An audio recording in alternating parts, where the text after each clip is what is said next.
everybody's gonna be judging me and, why can't I do this? Here I come from like every privilege imaginable. I come from every possible opportunity, and yet, I can't do the basics. I can't function. And I'm looking at everybody else succeeding, and, I'm like, kind of, what the fuck's wrong with me? Welcome, everyone. Today I have a very special guest on the show, but I'm really excited to hear about your experience and what you've been through in college and just these past 4 years. I think you, needless to say, have had a really unique experience. Max has been a friend of mine since the Exeter days. We were in the same dorm together, so we go way back. We have a lot of funny memories. Why don't you introduce yourself, Max, and then I'll ask you some very personal, probing questions. Sure. My name is Max, from New York City. Originally, I'm living here in Boulder right now. This is Shadow, right over my corner. And yeah, I was in the same class as Kevin at Exeter. We graduated in 2016. I think we started in the same floor together and we were across the hall from one another. But yeah, so we spent a lot of time together. Yeah, I guess my journey and how I'm here is a little bit different than other people from Exeter at the same point in their lives. Yeah, totally. So after Exeter, you decided to stay in New Hampshire, which was really exciting. You went to Dartmouth.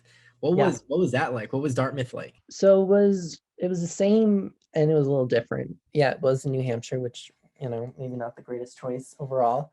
It's actually even colder and grayer than Exeter is. 'Cause Exeter's by the sea, at least it sometimes gets some warm air. But in Dartmouth, it's kind of rural New Hampshire. Yeah, you don't really see, you might even see the sun less than you do at Exeter during the winter. But yeah, I went to school there. I started 2016 that fall. I was on the sailing team at Dartmouth, which was super fun. We were top couple in the country. I think when I joined, we were, I want to say, 7th in the country. And then in my later years, we were top 5. So yeah, so it was definitely new and exciting, but also not that new and exciting. The dorms are not as nice as at Exeter. I lived in some really crappy dorms. They had like little walkways or pathways in between the different dorms that were kind of like sky bridges, but that was the coolest part. Otherwise, they kind of weren't that great. I noticed that kids were not as smart at Dartmouth as they were at Exeter. I don't know if your experience was the same at Yale, but for me, it was, certainly there were plenty of people who were extremely smart at Dartmouth and certainly far smarter than me. But I always thought that the average intelligence at Exeter, that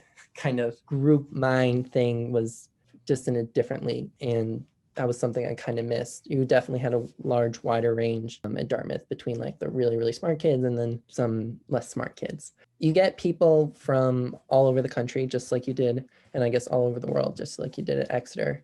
But some of them were definitely starting at a different kind of level or basis than what other people were starting off at. I remember my first year writing courses, looking up at people's papers and being like, oh my God, these kids can't write. Like, what am I doing here? That's not a topic sentence. That's not even a sentence. The first term kind of went okay. I took some interesting courses. It's trimesters at Dartmouth, similar to Exeter, but you only take 3 courses term instead of 5 or 6, which I appreciated. The only thing was that the sailing team, it took about 20, 25 hours a week. So we had practice from about 2 to, I think it was like 7 or 3 to 7 every day, with like a little bit of shift here and there depending on the day with the courses and how the schedule looked. And then so that was a huge part. And then on the weekends, you go off to some sort of sailing. I know my dog is having a time of his life right now. It's snowing outside. We're supposed to get like 3 or 4 feet of snow. Yeah, where are you, Max? Yeah, I'm in Boulder, Colorado right now. I don't know if I should have prefaced with that, but wow. Okay, so you were at Dartmouth, now you're in Boulder, Colorado. Can you give us a little bit of an overview of, what have you done these past 4 years, 5 years since high school? Maybe you could walk us through semester by semester or just major like blocks. Like what happened? How did you end up in Boulder? Sure. So my first term at Dartmouth went really well. I did pretty well in my classes, better than I did at Exeter. Yeah, I was feeling pretty good about life for the most part. My final senior year of Exeter was really tough for me. It was kind of one of the toughest years I had. It started off kind of in the winter term where I was like kind of feeling really good. I was on top of everything. And then I got in early to school and kind of fell off a cliff. I don't think I showed up to class for like a month, barely did homework. I had so many dickies. They were just piling up. I think I was, for my last year and a half of school, I was at least visited the attendance committee, once or twice a term. I was a favorite. I was a regular.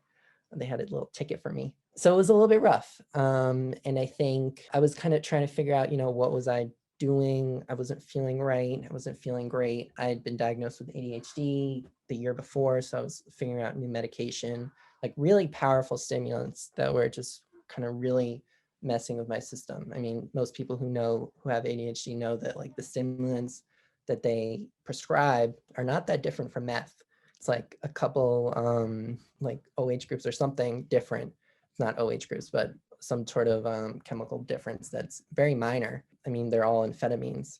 So that was kind of something that I was trying to figure out, that was kind of messing with my life a little bit. And I was kind of getting, hit with the classic, like, what am I doing with my life going on? I don't really like myself right now. I don't really like where I'm at. Cold, it's gray. And you're kind of stuck out there doing classes that you aren't really, at least I wasn't that interested in. Yeah, so it was that was kind of a weird time in my life, and then kind of just going straight to college after that was tough. I mean, we had a friend who was going through something really difficult at the time, also his senior year, and that kind of weighed on me a little bit. That definitely had an effect, especially when he went through some really difficult times.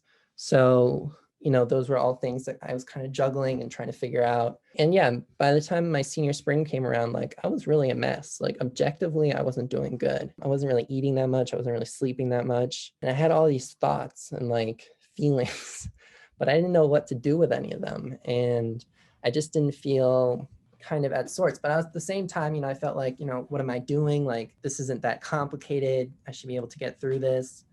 But at the same time, like I was just hating life constantly and kind of living in that weird dichotomy of wanting to crush it, wanting to be on top of the whole world, knowing that you can do it, but at the same time, like constantly kind of whacking yourself in the shin and not letting yourself succeed. And that dichotomy is super tough. And I think a lot of people experience it. And for me, it was really, really hard to like kind of function.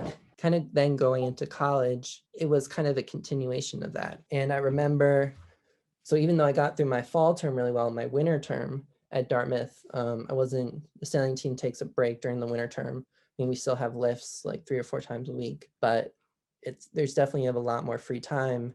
And that was when I was in the freshman writing class, and I hated the class. I hated the professor, and I kind of hated everybody in general. And probably I hated myself the most. And I was just like struggling to kind of do the daily work, similar to when I had been in Exeter. I was falling behind on assignments. I was getting more and more upset. I wasn't showing up to class. Like my best friend was in the class, or one of my good friends from the sailing team. And she was like, what are you doing? Like, why aren't you here?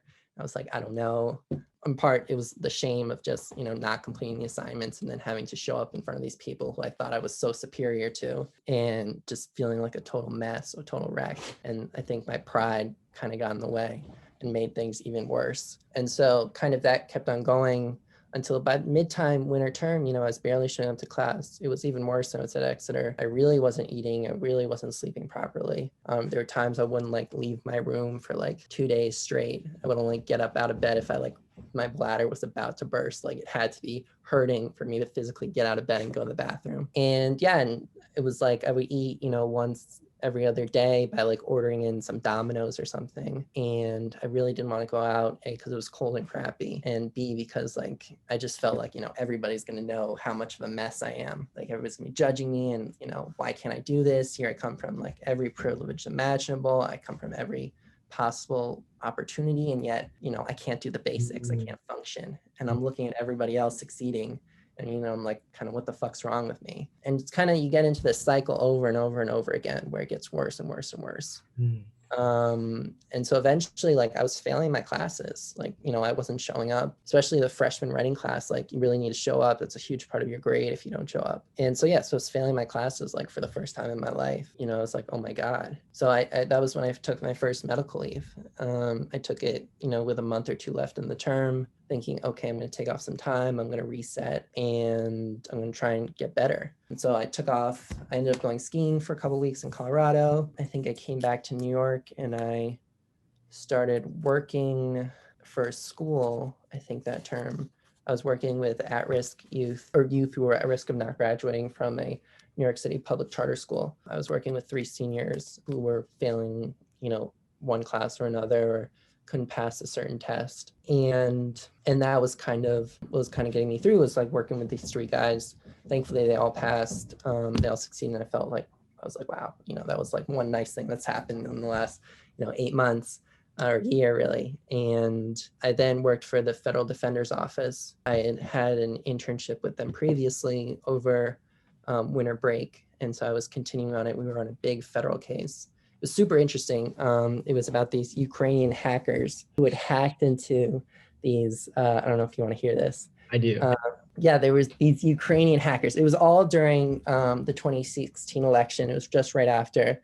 So everybody was all talking about, the Ukrainian hackers who hacked into the DNC, who hacked into this. They were posting all these private messages. And so we were working on a case with different Ukrainian hackers. And there was like almost a little overlap, like a name of a guy who was really, really senior in like some intelligence department who was outed after 2016 and after there were all these investigations. Like his name briefly popped up in our investigation or our look into what was going on. Anyway, so our guy who was on trial for conspiracy, money laundering, and a couple other things, basically for insider trading.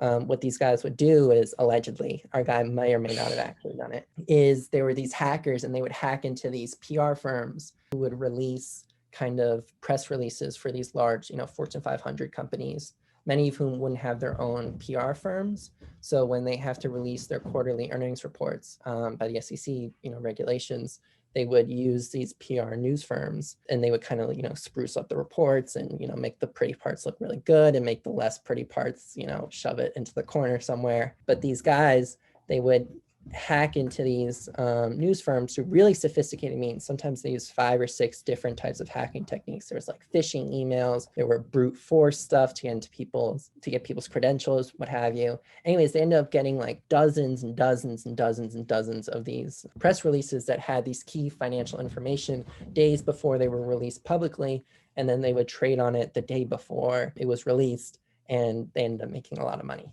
Shocker, if you know stuff before the market knows, you tend to do pretty well, which is, why Wall Street does pretty well right now and the average investor has a tough time. Yeah, so anyway, so my guy was a trader who allegedly was involved with these hackers and buying the information and then using that information to then make trades themselves. And he was kind of entangled with these other guys who were real mobsters. Like, they end up owning some property in they own property in Atlanta, which was clearly property and real estate that they were using to launder all their money. And these were not good guys. Like, they were total, if you saw them in court, big Russian, Ukrainian mobsters, like that. Yeah. And so I was working on this case. I was going through, there was basically, I think 3 or 4 terabytes of data that we had to go through. I mean, that's like millions of emails, documents, half of which was in Ukrainian, the other half of which was in Russian. Occasionally you would get a couple English sentences here or there.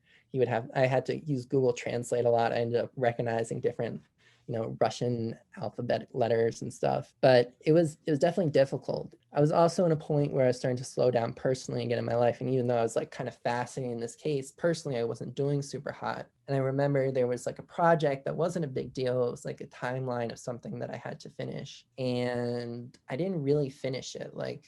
I wasn't exactly sure what they wanted to do. And I was struggling personally, whatever, I didn't get it done. And I remember the team lost faith in me, which makes total sense. Even though I told them, look, I have some struggles in my personal life, but at the end of the day, it's not about me. It's about this guy who might go to jail for 6 to 10 years in federal prison. And so they lost faith in me and I started getting less work, even though I was doing a ton before. After I kind of screwed up, I really didn't get that much action or activity assigned to me. So that really sucked, because that was kind of the first time I'd really let down a team in a semi-meaningful way. My role wasn't big by any stretch of the imagination. I was just doing research, but it still felt really shitty to just let down these people who were working really hard. And I liked the guy, and I'm not even 100% sure that he's guilty. He's probably guilty. Anyways, he was convicted, but it was still this kind of great opportunity. I felt like I didn't really take advantage of it the way that I should have, or I could have. That kind of sucked. And then, so anyways, after that, I went back to Dartmouth. I came back thinking, oh, look, I have all this experience under my belt. I've just been working. Surely I can show up to class again. And I kind of did. It was still a struggle. I ended up dropping a class, I think. It was, again, that freshman writing class. I just couldn't like write the fucking papers. Like I couldn't do it. It was such like a kind of a painful process that, you know, would be weeks on end of me staying up late and trying to pretend like everything wasn't going on, even though it was going on, which isn't a great strategy if you want to get something done. I barely graduated, I barely passed my other classes, kind of was really crawl to the finish. I wasn't happy, but I kind of got through it. And, you know, I wasn't participating as much on the sailing team. We were in super good communication. My coaches were great. My team was great.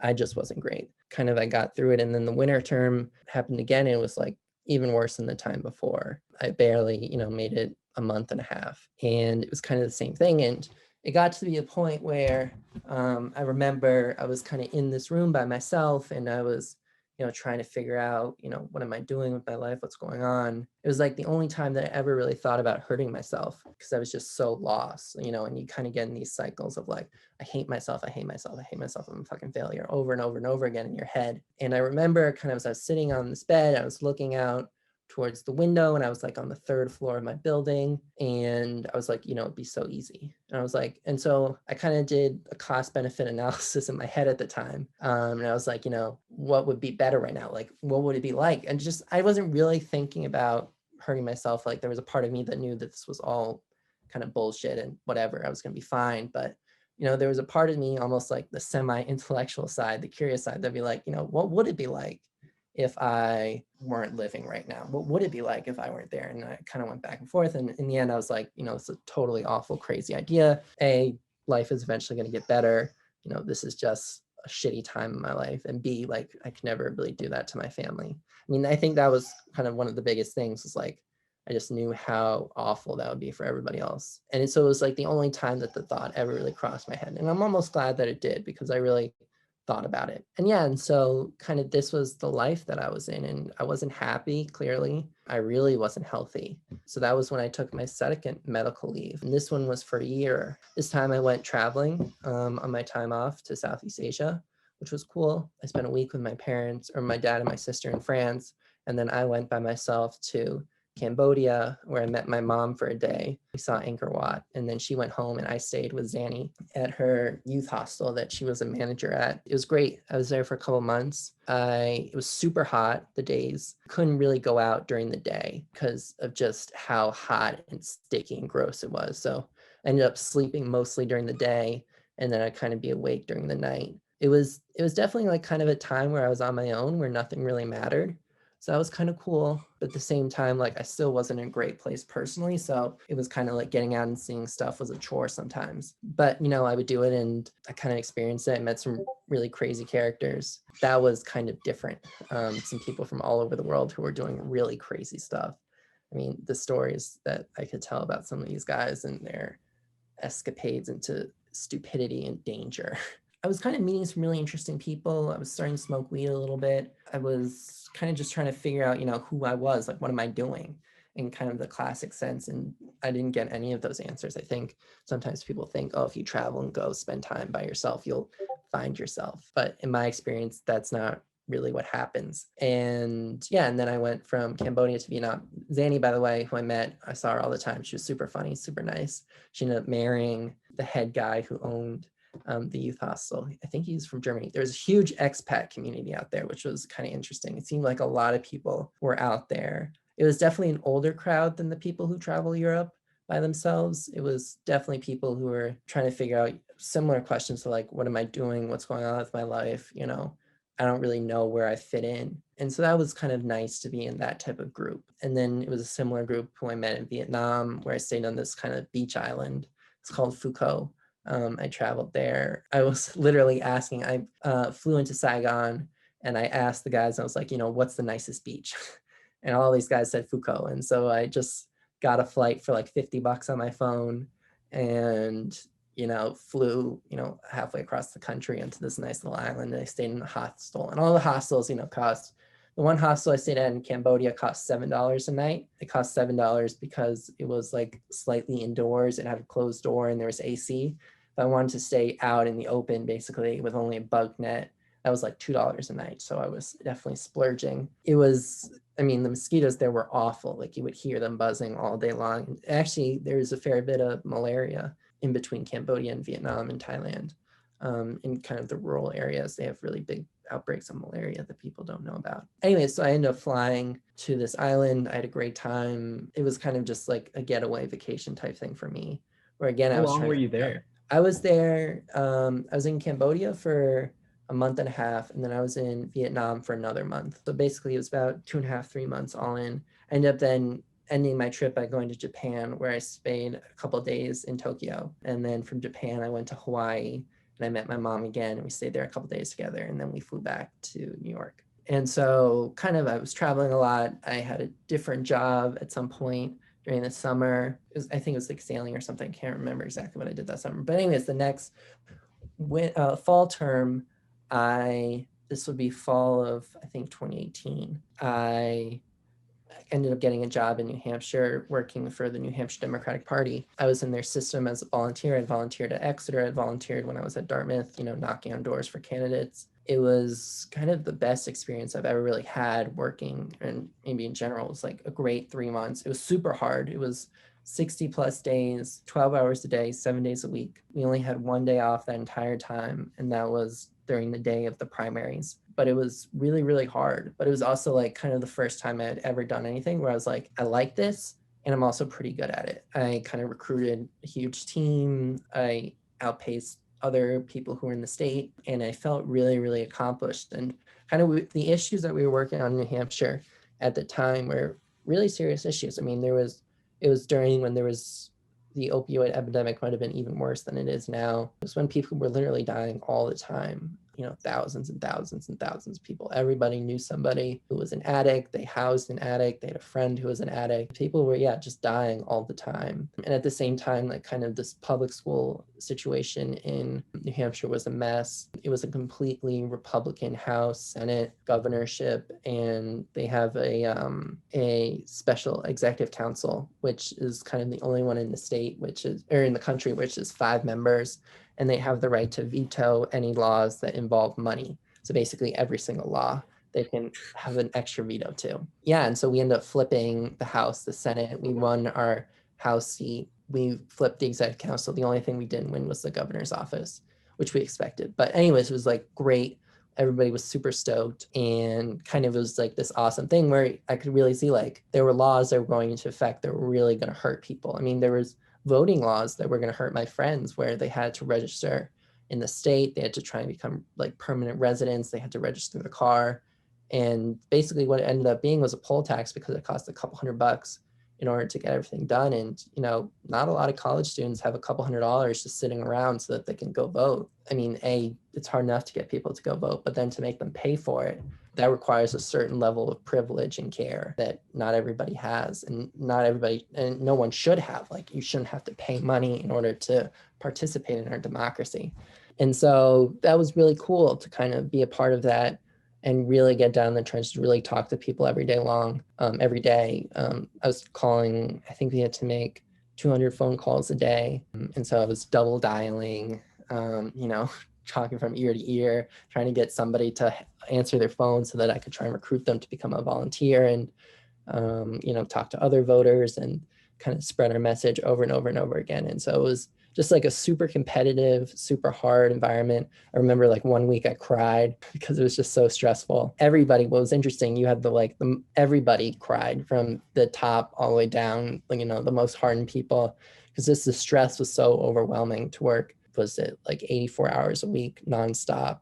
Your only time off basically was when you were asleep. And then of course, people would still want to go out occasionally and have fun because they didn't want their entire lives to be at work. And so it was definitely a really stressful environment, but it's just having to do that like constant stuff all day long and like really measurable stuff. It was something that I appreciated, but it was still like super, super challenging.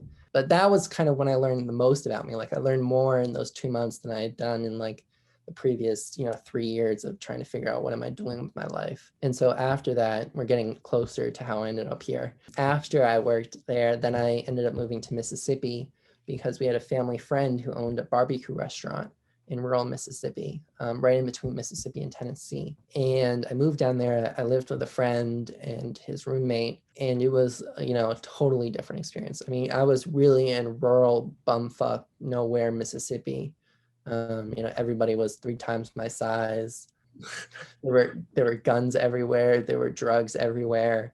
There was, beer everywhere. Like, it was kind of just all out there. And it made sense because, there was not a lot. The most fun I ever had out there kind of doing something. I mean, I had fun in general, but like an event that we did was we saw how they trained bulls to be bucking bulls for rodeos and stuff. And so that was kind of cool. But that was it. Like, that was one time. The other times, we drove to one person's house to shoot guns and drink beer and smoke weed. And then we drove to somebody else's house to shoot guns, drink and smoke weed. And I was starting to smoke a ton of weed, like kind of every day I was getting high. I never got high before work, but after work, I got high all the time. I was kind of, we had a little puppy there who they weren't really taking care of, but I was trying to take care of him. So like that dog ended up becoming the most precious thing in my life. Like, they had 3 puppies previously. He was a little blue heeler, which is kind of this tiny little dog with blue and white and gray. Anyways, it was a gorgeous looking dog. And they had 3 puppies before, and all 3 of them had been killed in some way. One had like ran off into the woods, never to been found again.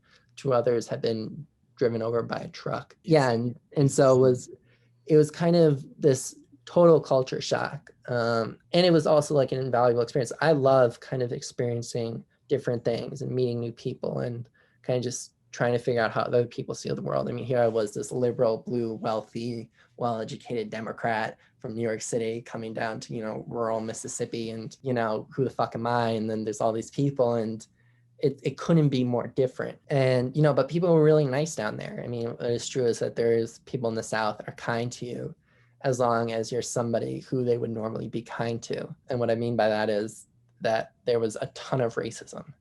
I might be a white Yankee, but that made me 100 times better than, some random black guy. It was really shocking. Like, just people use the N-word all the time. White guys called each other the N-word. It was a regular used word in people's sentences. It wasn't like an anomaly. When I would like trying to like, tone it down a little bit, everybody like look at me like, what are you talking about? And they were like, it's not racist. It's like kind of a state of being, you're like that if you're a state of person. And, and they had all these kind of excuses for it. But at the end of the day, like, it was pretty clear how they felt about people. Not to say that they were bad people, like they were kind to me and they were, generous dudes. A lot of them were guys who we would hang out with. There were not a lot of girls hanging around where we lived, probably for good reason, although occasionally they would come by. But it was different. I mean, really, people were snorting coke, doing meth all the time. Before I came down to Mississippi, I didn't think people actually did meth. Like, I thought it was just, in Breaking Bad that people actually did meth. I thought it was an old drug, but people really do meth. Like, people really smoke it down there. And that to me was like kind of the craziest thing. Like, most drugs I kind of get, I get heroin. You just want to kind of get away from the world. You don't want to think about stuff. You want to, really have an escape. I get cocaine. It kind of gives you this up. It's temporary, but, you feel really jittery. I get the psychedelics. But meth, every time you smoke meth, you're really killing yourself. And it's like an active choice that you're making. And so to me, to like see people who are actually actively, engaging in such an obviously self-destructive activity was kind of shocking. And, meth houses exploded all the time in different towns nearby. And it was just a whole thing. I mean, I had a really good friend at the restaurant where I worked. So I was a host. So I was in charge of seating the entire restaurant. And sometimes I would run food and, clean up tables as quick as we can. It was a great restaurant, super highly well run, really high turnaround because people got fired a lot. And also the pay wasn't great. I mean, the pay isn't good anywhere in rural Mississippi. I mean, a good wage, good living. People live down there in like $20,000 a year, which, coming from New York City, Manhattan, $20,000 a year, like you couldn't live there. You couldn't even pay rent. And so that was like really different, kind of seeing that level of poverty, seeing that level of like, not a lot of activity, not a lot of options to do things. I mean, it makes sense why people ended up doing a lot of drugs and getting into really bad situations because there just wasn't a lot to do. Like I was talking about my friend, she was a little bit older than me, 23, 24. She had gotten married when she was my age. I was 22 at the time, maybe just 21. She had gotten married, no, when she was younger than me, when she was like 18 or 19. You know, she was trying to be with this guy who's the father of her kid. And it turned out that he was like 35, 36 when they got married. So she was 18, 19. So, you know, a good 15, 16 years older than her. And he did meth all the time. He was kind of in and out of jail. And she was like, yeah, I want to be with him, but I don't like that he smokes meth around my kid. And I was like, yeah, no, duh. um I'm glad you have some baseline here. I mean, she couldn't have been kinder, more pleasant. She was plenty smart, but you know, she just got into a really shitty situation where she wanted her kid to grow up with the child's father. But it turns out the child's father is just a life is a total mess, which inevitably makes her life a total mess. And that wasn't an isolated story. There were plenty of people down there who would, you know, just get married super young, get pregnant really young, and it would just ruin people's lives. And you know, there's a reason why the state was like 50th in the country. I mean, people would only have to go to school for half a day their senior year. If they were working, they would only go to school for half a day during their junior year. If they were working or if they were pregnant, they wouldn't teach them sex ed in class, but they would let them get out of school half day early if they were pregnant or if they had to take care of a kid. And the fact that it was like a rule that they had to create some sort of standard for pregnant kids is shocking. You know, what kind of situations going on that you have enough people that you have to create this rule, and it really just ruins people's lives. I mean, they couldn't get an abortion down there after like a couple of weeks. I think it was 6 weeks at the time. So there were plenty of people who would find out they were pregnant too late. You know, you miss 6 weeks is, you know, not even 2 months. Like you might miss one period. People miss their period all the time. By the time you're supposed to get your second period and you don't get it, like then maybe you're starting to ask questions. But at that point, you know, your time limit, if you wanted to get an abortion, is already passed. It's like no longer legally feasible. It's not like people have a ton of money where they can go across states and get this procedure done. People are really stuck down there raising kids that they can't afford to raise and really, you know, stifling their lives and setting them back years and years and years. I mean, you know, the research and the studies are just shocking. Anyway, so like kind of just seeing that and just experiencing all these awesome, really cool people and just seeing how sometimes fucked they were and they didn't even realize it. But it was kind of just that was the standard. And like everybody else was in a similar boat, so they couldn't really recognize that like maybe there's something different that can happen. You know, maybe there's a different way to do this. But anyway, so I got through that. That was a great experience. I ended up going back to school that spring, and again I really struggled. I barely passed my classes, and it was kind of at that third time when I was,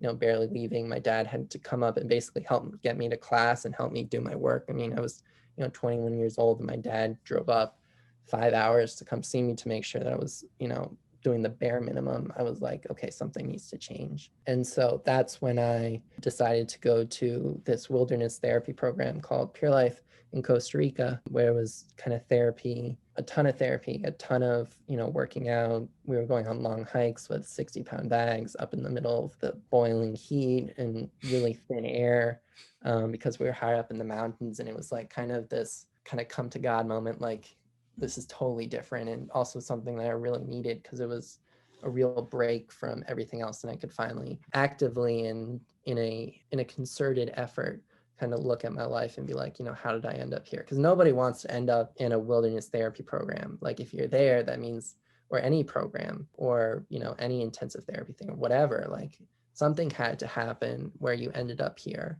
And for me, it was kind of years of kind of dealing with this intense anxiety and this intense depression, which wasn't helped by the fact that I had these others, you know, ADHD and whatever else. How long were you in Costa Rica? When was that? So that was about 2 years ago from this coming June. I was in Costa Rica for 90 days. Every week we would have a different project or a different activity, you know, hiking, we went rafting, we did like these community service projects. We did this awesome sea kayaking thing where we kayaked like 15 miles across this entire bay to get from one place to the other. And it was like kind of this awesome experience. And at the same time, every day we were doing like group therapy sessions. We had an individual therapist session once a week. We had these therapy projects that we had to work on. And it was definitely like the healthiest I've ever been in my entire life. I was in super good shape. I was working out all the time. I was carrying extra weight for my friends who couldn't, you know, deal with kind of whatever else was going on because they were newer to the program. And I got really, really into it. I was reading a ton of books about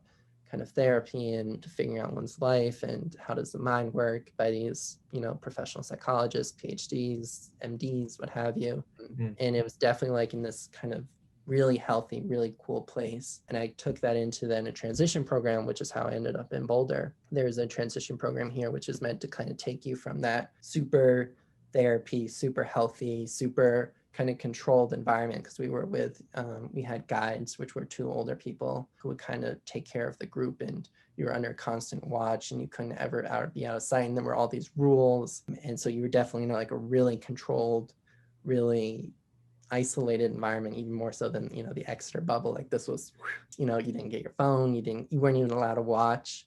The only one person was allowed to watch, and they were like the head of the group. We called them the president. So coming from that controlled environment, how do you then transfer some of those skills back into like kind of living a functional adult life, which was I was kind of aiming at, because I was so not healthy before I came there. I was so out of control, not healthy. And it was like destructive. It wasn't productive. It wasn't anything. And so, how did I kind of get back on my feet? And so I ended up out here. I took a couple classes at CU, which went better. Then the pandemic happened. And so then I moved out of the castle, which is what we called the in-living part of this transition program, into my own apartment where I am now, where I've lived on my own now for a couple months. I've been out of the castle now for about a year or so. My roommate just moved out, so I'm looking for a new roommate. And yeah, now I've had a couple of great jobs, and now have a really good job. I'm the marketing director for a new farmers insurance office here, where it's just me and my boss, and we're kind of trying to build out a business here. And I'm getting to meet all these new people, and there's really young, really smart environment around me where I'm living. Yeah, I'm in a much better place than I was a couple years ago. I'm kind of like a living, functioning human being again, which at the time, certainly at Dartmouth during when it got really bad, I couldn't imagine. But yeah, that's kind of where I'm at now. And I remember my senior year of Exeter, when we had our words of wisdom, I had all these thoughts, and I thought I was going to say something kind of interesting. It turned out I didn't say anything that interesting, because I really didn't have the words to kind of describe what I was feeling and what I saw other people going through. And I was just so like kind of trapped, and I didn't know what to do. And so I kind of tried to express that. It kind of came out like a barrage of like meaningless stuff. And now I've kind of gotten to a point in my life where I can really talk about these events as they were. Like, what mistakes did I make? What else was going on that was kind of toppling me? Now I'm on different medications, which are really helpful, which I'm taking daily. Yeah, I've got another therapist out here in Boulder who I really like. Kind of turned my life around as best as I could. Still making tons of mistakes. Sometimes my house isn't as clean as I'd like it to be. Other parts of my life are constantly a mess sometimes, but I'm trying to figure it out. And yeah, I'm definitely happier than I've been in a while. I've got my puppy Shadow, who you've seen a ton of. He's great. He forces me to think about something other than myself sometimes. Like I have to get up in the morning really early to take him out. I have to feed him. I have to, make sure he drinks enough. I have to make sure that he goes to the bathroom enough. Like just having that extra thing to think about that's not me is kind of invaluable in and of itself. And in return, he's the best buddy, best friend that I could ask for. And yeah, and so now I'm just kind of taking one step at a time. I'm kind of building out my career here. And in the long term, I'm trying to figure out, eventually I want to go back to school, get my degree, maybe even go back to Dartmouth, if only for the sake of, winning where I lost before, but maybe that's not a good enough reason. And yeah, and, I'm struggling as everybody else with the pandemic and living by myself, and, sometimes feeling super isolated, but I have managed to make a ton of friends, in large part because of this dog park that's right outside. Having a dog has found me a community. I'm in a little group chat with people who are as old as, in their 50s, 60s, 70s, and I've got, people my age. And we message each other when we're going out to the park. So yeah, so I think kind of that's how I ended up here, and that's where I'm at now. Yeah, so it was no biggie. Some stuff happened. Came from Dartmouth to Colorado. It was a bit of a journey. So our time's almost up, but I have one question for you, Max. Before I say it, I just want to say thank you so much for being so open and vulnerable. And I learned a lot, not just about your experience, but also about some of the issues that our country is facing. I mean, you went from Mississippi back to Dartmouth, then to Costa Rica and Colorado. It was like quite definitely some transitions. Yeah, but my question Yeah, yeah. So my question for you is, if today, like, you could go and talk to Max Beattie from 3 years ago when he was at his lowest low, what would you tell him? You know, funny. It's hard because when you're in the moment, it's Mm, so hard to kind of think about anything else. And mhm, when you're kind of like really stuck in, it was depression. Like I was, checked all the boxes. I couldn't get up in the morning. I struggled to get out of bed. I struggled to go eat, feed myself. I struggled to, do the basic things. Like I was super tired all the time. I was exhausted. I hated everything. When you're in that situation, it's really, really, really hard to think about anything else. It's really hard to kind of imagine anything else or to think, how can I fix this? And I guess if I could go back, I would say, like, look, this isn't working. I wish it hadn't taken me so many times to figure it out, but it's important to like kind of recognize that, it's okay to be failing. It's okay to be struggling. There was something at Exeter that people used to always say that like your teachers would say that it's okay to fail, and of course that was bullshit at the time. Like you could never tell an Exeter student like it's okay to fail. And they would believe that, because it wasn't okay to fail. Like if you failed, there were serious consequences.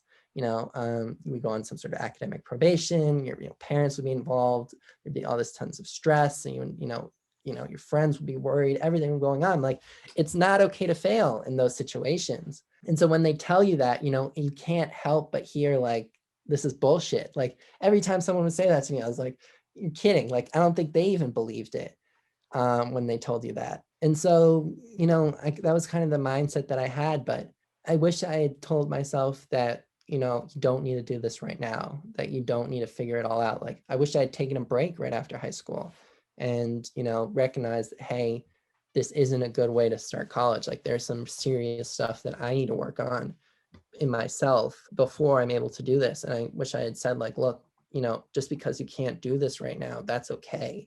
Like, there's nothing wrong with the fact that you can't do it. What would be wrong is to try over and over and over again and not recognize what the issue is. Like, the issue is not that I wasn't smart enough. The issue wasn't that I didn't care enough. There was just these other really deep problems that if I didn't tackle first, I could never succeed. I could never get anything else done. And so that would be something that I would share, like, hey, this isn't about you as like your worth as a human being. This is about, hey, you need to recognize that there's serious stuff going on that you need to deal with, that if you don't deal with, nothing else will get done and everything else will just keep getting worse. Wow. Thank you so much, Max. I think that's all the Yeah. time we have for today, but there's so many more questions I want to ask you. I basically asked you like 3 questions today. So Yeah. I want to invite you back, and we can talk more about your experience and how things are going. So Sure. guys, thank you so much. If people have questions, you guys can leave a comment, and maybe I'll bug Max and ask him to respond. But again, thank you so much for being so vulnerable and open. All right. Yeah. This was Well, fun. Thank you. yeah, we'll catch you guys at the next one. Yeah. Bye.